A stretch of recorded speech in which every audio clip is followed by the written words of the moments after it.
first principal of Green Templeton College, University of Oxford. He was formerly Vice-Chancellor at WITS and Principal of the School of Oriental and African Studies, University of London. Professor Bundy obtained his BA Honours from WITS in 1967 and Masters and Doctorate from Oxford University, where he was a Rhodes Scholar. Professor Bundy is a trustee of the WITS Foundation UK. Thank you very much, and over to you, Colin. Am I visible? Yes, you are. Grand. I would like, Peter, thanks very much. I'd like to add my welcome to all of those who will not diminish your pride and nostalgia in being alumni of an outstanding university, one that shaped the lives of every one of you as it did mine. Horrifyingly, it's over 50 years since I studied at WITS, but today I'm delighted to serve as a trustee of the WITS Foundation UK, and in that capacity to be involved in encouraging yours is an investment in the future. It helps ensure that with a long history of activism and political engagement in post-apartheid South Africa, he's become an esteemed and influential public intellectual. And so on behalf of WITS alumni right across the globe, I want to recognize Adam's achievement and to thank him personally and unstintingly for his exceptional role at WITS. Adam, over to you. Thank you very much, Colin. Those were very kind and generous words. Thank you. Colleagues, friends, I just thought I'd kick off by saying that it's really lovely to be in conversation, in engagement with you. I'm sorry that we have to do it through these means. I would have much rather had a face-to-face interaction as we've done over the last 2 or 3 years.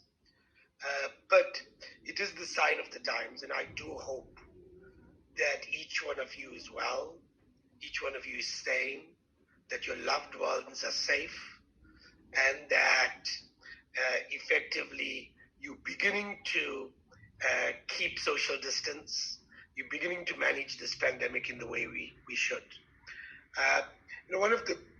We've often spoken about our challenges have become transnational. I think this pandemic has brought it to the fore in the most dramatic of ways. Whether you're sitting in Burundi or Johannesburg or Perth or London or New York or Beijing, this pandemic has impacted on all of us. And it's absolutely important, I think, that we realize that unless we start building the bridges of human solidarity across nations, across institutions, across continents, we will never create the collective will and the collective human resource capacities to address the transnational challenges of our time. The pandemic at this particular moment, but whether it's climate change, whether it's inequality, whether it's social or political polarization, or the myriad of other challenges that we have. So I think that that's something that's worth bearing in mind. And I think that the WITS history, the WITS mandate enables that and facilitates that in many ways. And I think that this, if you like, virtual conversation, we need to multiply 1,000 times so that we begin to enhance the bridges of human solidarity that are required for us to address the historical challenge of our time. I do want to kick off by telling you a little bit of what we've done around COVID-19. As you well know, we were the first cases in South Africa emerged in early March. The first case in our Faculty of Health Sciences emerged around the 11th or 12th of March. And we immediately closed, brought our recess early by about a week, and we spent the next 2 to 3 weeks to prepare for shifting online. Now, within 3 weeks, from about April 20, Vice Chancellor is going to significantly improve between both Colin and myself. So Zeblon, the floor is yours.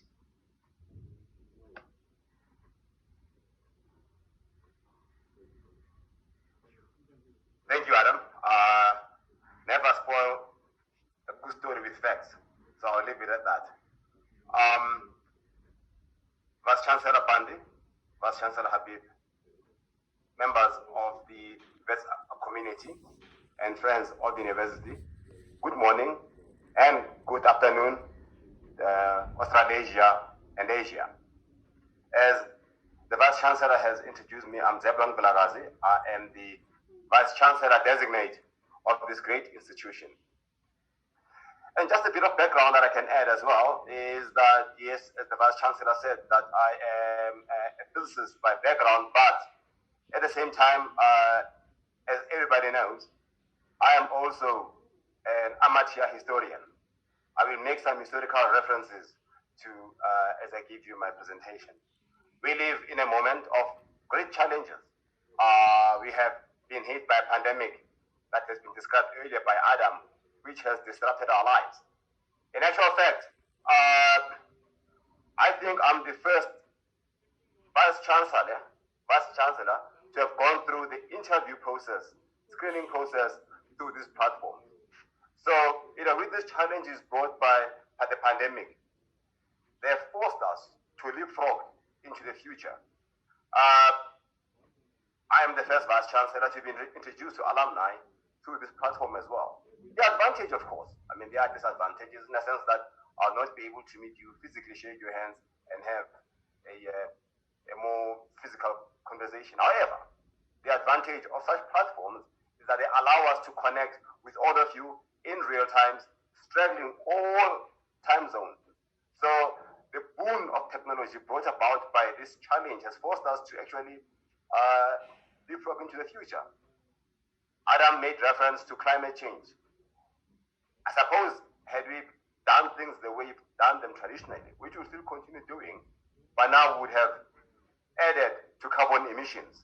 So in a way, a crisis brings about opportunities that makes us rethink the way we think, work, and collaborate and share information across the world. And that brings me to the first story. Taking over the university, that is going through this transition, faced with this crisis, we will face other crises going forward. Adam alluded to climate change. We have migration, you have inequality. You have the exponential driven by this, people call it the fourth industrial revolution, this Moore's law that Stephen Friedman refers to. What this does is it has forced us to recalibrate our social dynamics as well in a way that hasn't been done before. And all these problems are not geographically located problems. They are transfrontier, they straddle borders. Being a physicist whose early career was shaped by global science, large science, as they said in Geneva, science sans frontières, science without borders, being exposed at a very young age to scientists coming from China, Japan, the United States, all across Europe and South America and Asia, forced me to